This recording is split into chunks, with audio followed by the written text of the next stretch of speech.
अस्सलाम वालेकुम। I hope आप सब खैरियत से होंगे।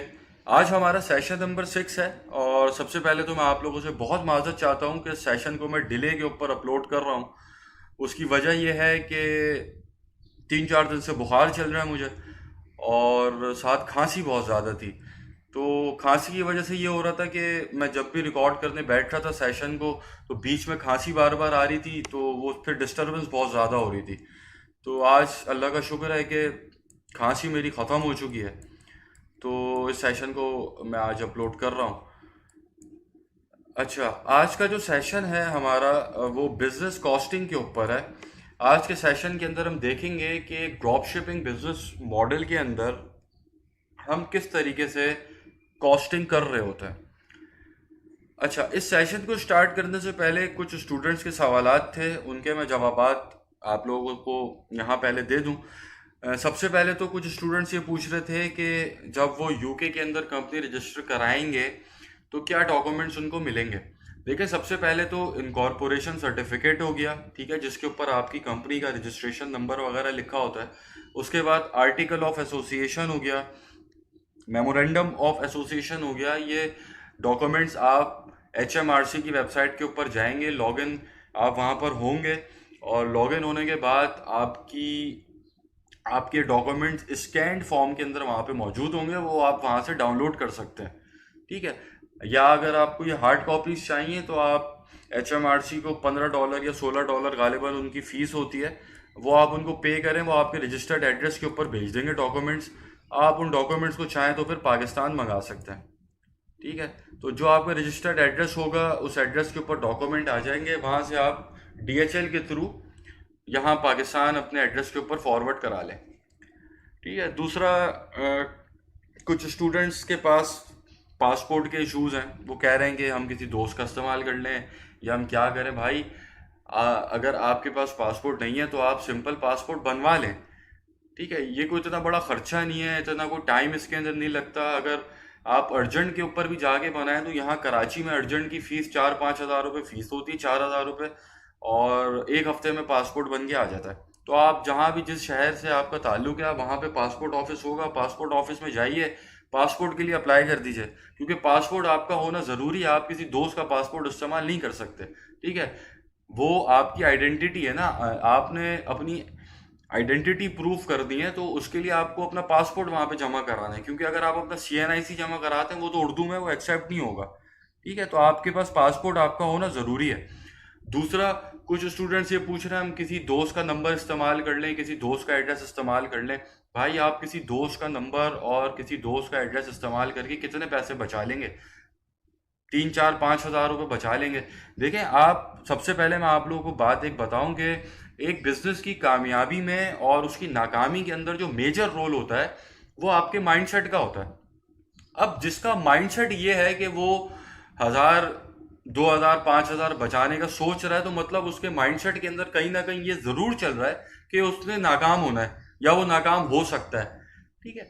जब भी वो इतने छोटे मोटे खर्चों की तरफ ध्यान दे रहा है अपना।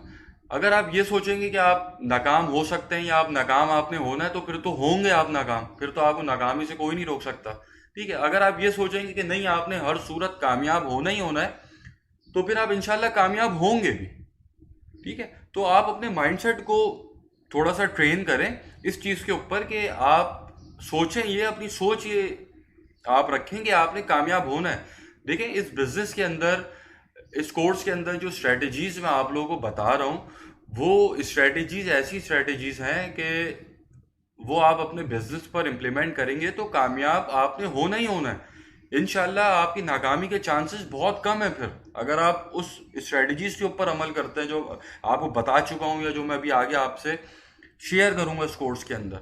और अगर इस कोर्स के अंदर जो फेसबुक एड्स का सेशन है, अगर उस सेशन को ही आप देख लें तो आप अपनी डिजिटल मार्केटिंग की पूरी एजेंसी चला सकते हैं। आप पूरी कंपनी खोल सकते हैं डिजिटल मार्केटिंग की। वो ऐसा सेशन है, इतना डीप सेशन है वो। तो इस कोर्स के आखिर के अंदर इतनी अपॉर्चुनिटीज आप लोगों के सामने निकल के आने वाली हैं, वो चीज़ें मैं आप लोगों के साथ शेयर कर रहा हूँ कि आप लोग कंफ्यूज हो जाएंगे कि कहाँ से पैसा बनाए, यहाँ से पैसा बनाए या वहाँ से पैसा बनाए या यहाँ से पैसा बनाए। इतने आपके पास रास्ते खुल के सामने आ जाएंगे पैसा बनाने के। क्योंकि देखें, सबसे बड़ा स्किल जो होता है वो होता है मनी मेकिंग स्किल। और मेरा ये एम है और मैं इस चीज़ पर फोकस्ड हूँ कि इस कोर्स के बाद आप लोगों के अंदर मनी मेकिंग स्किल आ जाए किसी तरह। ठीक है, तो आप लोग पैसों से इतना परेशान ना हो कि 1000 यहाँ बचा लूँ 2000 वहाँ बचा लूँ। इंशाल्लाह इस कोर्स के बाद आप लोगों को वो चीज़ें मिलने वाली हैं, वो स्ट्रेटजीज पता होने वाली हैं कि आप लोग इंशाल्लाह हर जगह से पैसा बना रहे होंगे। ठीक है, और एक और बात ये कि जो जो साथ साथ मेरे आगे बढ़ रहे हैं वो उनको मैं ये सजेस्ट करूंगा कि अभी रुक जाएं वो। ठीक है, थोड़ा सा होल्ड कर लें। ये कोर्स इंशाल्लाह हफ्ता 10 दिन मुझे लगेगा, मैं इसको कंप्लीट कर लूंगा। फिर इस कोर्स के ख़त्म होने के बाद आप फिर अपने प्रोसेसेस को स्टार्ट करें, क्योंकि इस कोर्स के बाद बहुत कुछ आप लोगों के सामने ऐसी नई नई चीज़ें भी सामने आ रही होंगी जो आपने पहले शायद कभी ना सुनी हो। ठीक है, तो थोड़ा सा होल्ड पे रखें, अपने प्रोसेसेस को थोड़ा सा रोकें, और जब एक दफ़ा ये कोर्स में ख़त्म कर लूँ उसके बाद आप लोग फिर अपने अपने प्रोसेसेस को कंटिन्यू करें। ठीक है, तो आज का सेशन हम बिजनेस कॉस्टिंग से स्टार्ट करते हैं। बिजनेस कॉस्टिंग देखें, सबसे पहले तो आपने रजिस्टर्ड एड्रेस बाय करना है। ठीक है, ये तकरीबन आपके 29 पाउंड्स का आपको पड़ेगा पर ईयर। yourcompanyformations.co.uk से आप लोग बाय कर सकते हैं। फिर आप वर्चुअल नंबर बाय करेंगे। ठीक है, उसके बाद VPS ट्रांसफर वाइज की अकाउंट की फीस होती है जो अभी हमने बनाना सीखा था पहले, उसके अंदर जो हम पे करते हैं एक्टिवेशन फी अकाउंट की। उसके बाद आप डोमेन बाय करेंगे, फिर हम शॉपिफाई का प्लान लेंगे, वो हम बेसिक प्लान लेंगे। क्यों, क्या ऐसी वजूहत हैं, सारी चीज़ें अभी स्टोर क्रिएशन के अंदर मैं कवर करूंगा आपसे। ठीक है, फिर हम एक थीम बाय करेंगे। थीम की कॉस्ट है, ठीक है, $19 पड़ेगी आपको। तो ये आपकी टोटल कॉस्ट, सारी चीज़ें जहाँ जो मैंने यहाँ पे मेंशन की हैं वो सब मिला के तकरीबन आपका 25,000 रुपया इसमें जाएगा। ठीक है, एक बिजनेस को सेटअप करने में, मतलब आपका एक स्टोर बन गया, प्रॉपर लाइव हो गया, उसके अंदर आप मतलब आपका स्टोर रेडी हो गया कस्टमर्स को लाने में। तो इसके अंदर आपका टोटल जो खर्चा आएगा इस सेटअप के अंदर, वो आपका खर्चा आएगा 25,000 रुपये। ठीक है, 1000-2000 ऊपर नीचे भी हो सकता है, लेकिन एवरेज एक 25,000 रुपये आप अपने जहन में रखें। और ये आपकी सेटअप कॉस्ट है जो इनिशियली आपकी इसके ऊपर आएगी फौरन से। ठीक है, उसके बाद आपकी पेमेंट गेटवेज आप इस्तेमाल कर रहे हैं, पेपैल हो गया, ट्रांसफरवाइज हो गया, उसकी कुछ फीस है। ठीक है, वो हम देख लेते हैं क्या है। एक तो आपकी वेबसाइट के ऊपर एक बायर आता है और बायर आकर आपसे परचेज कर लेता है। तो वो जब परचेज करेगा उसकी एक फिक्स्ड फी है जो कि $0.3 है। ठीक है, ये आपसे हर ट्रांजैक्शन के ऊपर पेपैल काटेगा। ठीक है, उसके बाद पेपैल की अपनी एक स्टैंडर्ड फीस है। ठीक है, वो है 2.91% जो पेपैल आपकी ट्रांजैक्शन के ऊपर काटता है। टोटल अमाउंट जो आपका बायर पे कर रहा है आपको, उसका 2.91% स्टैंडर्ड फी काटेगा पेपैल आपकी। फिर आपकी एक और फी यहाँ पे लगेगी, क्रॉस बॉर्डर फी। क्यों, क्योंकि हम लोग जो अकाउंट बना रहे हैं वो हम यूके बेस्ड अकाउंट बना रहे हैं। तो यूके बेस्ड अकाउंट हम बना रहे हैं और जो हमारा बायर है वो यूएस बेस्ड है। ठीक है, यूएस से वो हमारे स्टोर पर आगे चीज़ खरीद रहा है। तो क्या हुआ कि दो अलग अलग मुल्क हो गए ये। ठीक है, तो इसकी जो फीस हमारी लगती है वो 2% लगती है यूएसए की। ये हर मुल्क की अपनी अपनी होती है, लेकिन अभी हम यूएस की बात कर रहे हैं तो यूएस के लिए 2% है ये। अगर हम यूके के अंदर ड्रॉप शिप कर रहे हैं, वहाँ पर हमारा यूके का बायर आके खरीद रहा है, पाउंड्स के अंदर वो हमें पे कर रहा है, तो क्रॉस बॉर्डर फी हमारी नहीं लगेगी। ठीक है, वो फिर हम ये 2% नहीं लगेगा। फिर करेंसी एक्सचेंज रेट एक लगता है। जाहिर है कि आपका जो अकाउंट है पेपैल का वो पाउंड्स का अकाउंट है, जीबीपी का अकाउंट है, यूके बेस्ड अकाउंट है। तो उसके अंदर आप पेमेंट जो ले रहे हैं वो आप ले रहे हैं डॉलर्स के अंदर, यूएस डॉलर्स के अंदर। तो यूएस डॉलर से आपकी करेंसी जो है वो कन्वर्ट होगी यूके पाउंड्स के अंदर। तो कन्वर्जन रेट जो आपका लगेगा वो तकरीबन 2.36% लगता है। ठीक हो गया, तो ये टोटल फीस सब कुछ मिलाकर आपकी बनेगी 7.27%। ये 7.27% आपका टोटल अमाउंट है। मतलब कि आपके स्टोर के ऊपर आकर एक बंदे ने एक चीज़ परचेज की, उसने जितने की वो चीज़ परचेज की है, सेलिंग प्राइस जो थी आपकी, उसका 7.27 सीधा सीधा यहाँ चला जाएगा आपका पेपैल के पास। ठीक है, उसके बाद आपने यूएस डॉलर्स के अंदर आपके अकाउंट के अंदर, पेपैल अकाउंट के अंदर पेमेंट आई, और वो फिर कन्वर्ट हुई जीबीपी के अंदर, यूके पाउंड के अंदर। वो फिर आपने ट्रांसफर की अपने यूके बैंक अकाउंट में। अब यूके का बैंक अकाउंट या तो ट्रांसफर वाइज है या फिर मॉन्जो का अकाउंट है। अगर ट्रांसफर वाइज आपका अप्रूव हो गया है तो वेल एंड गुड, वरना आप मॉन्जो की तरफ जाएंगे। ठीक है, तो मॉन्जो का अकाउंट कैसे बनाना है, स्ट्राइप का अकाउंट कैसे बनाना है, ये मैं भी आपको अगले सेशन के अंदर बता दूंगा। पेपैल का अकाउंट हम कवर कर चुके हैं पहले ही, तो ट्रांसफर वाइज का भी कर चुके हैं। मॉन्जो का और स्ट्राइप रह गया था, तो वो मैं भी इंशाल्लाह कवर कर दूंगा। तो जब आपके ट्रांसफर वाइज अकाउंट के अंदर पैसा आ जाएगा, तो ट्रांसफर वाइज अकाउंट से पाकिस्तान के अंदर पैसा आने में आपका 2.19% आपके चार्जेस यहाँ पे जाएंगे।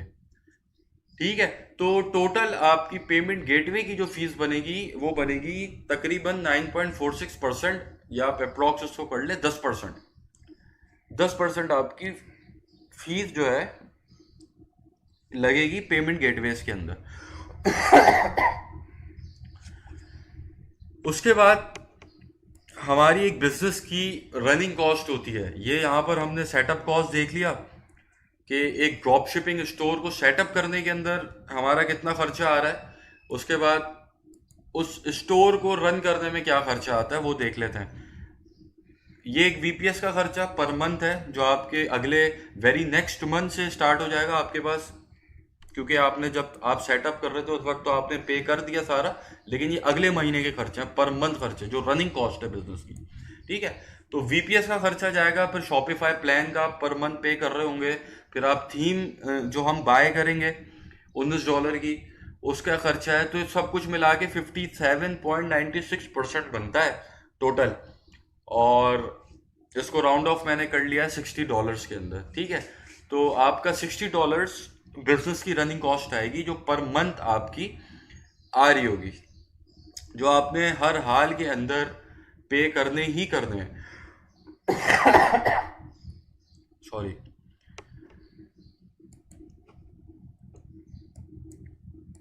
उसके बाद अब हम देख लेते हैं प्रॉफिट कैलकुलेशन। ये सबसे मेजर पार्ट है।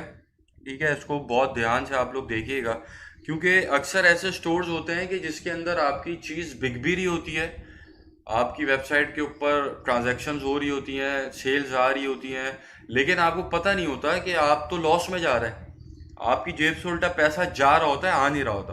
तो उसके लिए प्रॉफिट कैलकुलेशन बहुत ज़रूरी है कि आपने प्रॉफिट कैलकुलेशन अपनी बिल्कुल ठीक तरीके से की हुई हो। ठीक है, इसके ऊपर मैं एक कैलकुलेटर भी बना दूंगा एक्सेल शीट के ऊपर, और वो आप लोगों से शेयर कर दूंगा ग्रुप के अंदर। तो उस कैलकुलेटर के थ्रू फिर आप लोग के लिए ये आसानी हो जाएगी कि आप लोग सिर्फ अली एक्सप्रेस के प्राइस उसके अंदर डालेंगे, और एक दो और इनपुट्स आपको सिर्फ करने होंगे, तो आपको जो आपका प्रॉफिट है वो कैलकुलेट करके दे देगी। ठीक है, तो वो आप लोग मुझे याद करा देगा, अगर मैं भूल जाऊं तो वो मैं एक कैलकुलेटर ऐसा बना दूंगा अच्छा सा, तो वो फिर इंशाल्लाह इस कैलकुलेशन में आपकी हेल्प कर रहा होगा। अच्छा, अब प्रॉफिट कैलकुलेशन हम ऐसे कर रहे होते हैं कि अभी मैं यहाँ पे अज्यूम करके चल रहा हूँ कि हम जो सेलिंग प्राइस है हमारी, जिस प्राइस के ऊपर हम अपने स्टोर के ऊपर बेच रहे हैं चीज़, वो $25 है। ठीक है, तो उसके हिसाब से अभी हम कैलकुलेट कर लेते हैं। सबसे पहले हमारी प्रोडक्ट की कॉस्ट होती है। ठीक है, उसके बाद हमारी जो पेमेंट गेटवे की कॉस्ट जो हम पीछे कैलकुलेट करके आ रहे हैं वो हम लगाते हैं। फिर रनिंग कॉस्ट है एक स्टोर की। फिर फेसबुक एड्स के ऊपर हमारा 25 से 30% जाएगा इनिशियली, अभी शुरुआत के अंदर। ये वेरी करता है, ये जैसे जैसे आप इसके अंदर एक्सपर्ट होते जाएंगे फेसबुक एड्स के अंदर, और जैसे जैसे आपका बिजनेस आगे बढ़ता जाएगा इसकी कॉस्ट कम होती जाती है। ठीक है, लेकिन शुरुआत के अंदर आपको 25 से 30%, 35% तक भी चली जाती है कॉस्ट। उसके बाद आपके कुछ रिफंड्स हैं, ठीक है, जो आपने रिफंड्स करने होंगे वो भी आप ऐड करते हैं इस कॉस्ट के अंदर। फिर आपका कॉरपोरेशन टैक्स है जो आपने HMRC को पे करना है अपनी कंपनी के ऊपर। ठीक है, एक तो आपका वैट होता है जो आप $85,000 पाउंड्स जब आपका एक साल का टर्नओवर हो जाता है उसके बाद आप अप्लाई करते हो, और वो फिर आप नहीं दे रहे होते, वो आप कस्टमर से लेके आगे HMRC को दे रहे होते हैं। ये सारी चीज़ें मैं एक्सप्लेन कर चुका हूँ कंपनी रजिस्ट्रेशन के सेशन के अंदर। तो ये हमारा कॉरपोरेशन टैक्स होता है। ठीक है, इसको भी मैं एक्सप्लेन कर चुका हूँ उस सेशन में। ये 19% है। जो हम देंगे HMRC को। फिर स्टोर ऑटोमेशन है, ठीक है, वो हम ओबरलो के ज़रिए करें या फिर ड्रॉपिफाइड के ज़रिए करें, उसकी कॉस्ट होती है।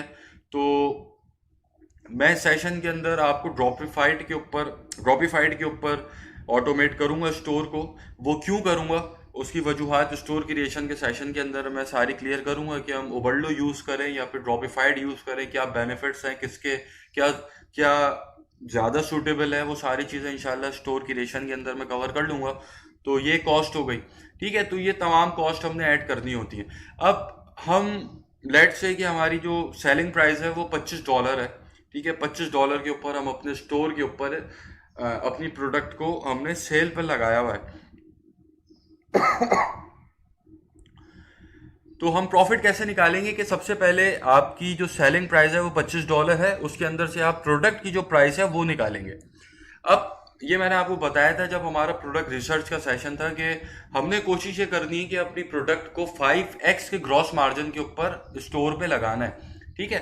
तो अगर हमारा सेलिंग प्राइस $25 है तो हमारी जो प्रोडक्ट प्राइस है वो $5 के आसपास होनी चाहिए, ठीक है। तो हमारी प्रोडक्ट प्राइस $5 हो गई, वो हम इसमें से माइनस कर दी। उसके बाद गेटवे की कॉस्ट है हमारी जो $2.8 आएगी, ठीक है, 10% के हिसाब से $25 का।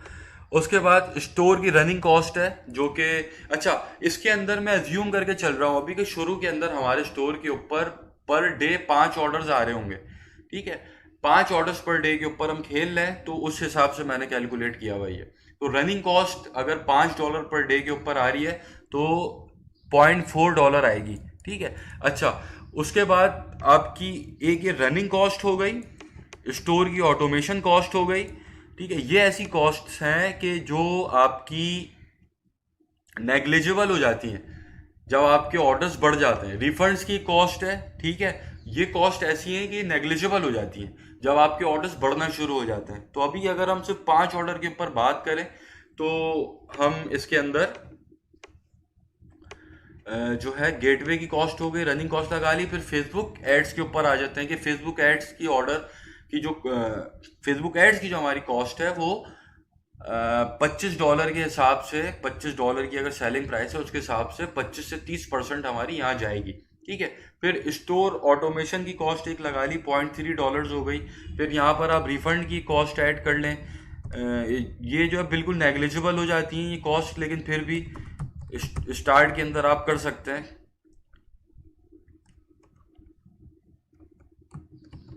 ठीक है। तो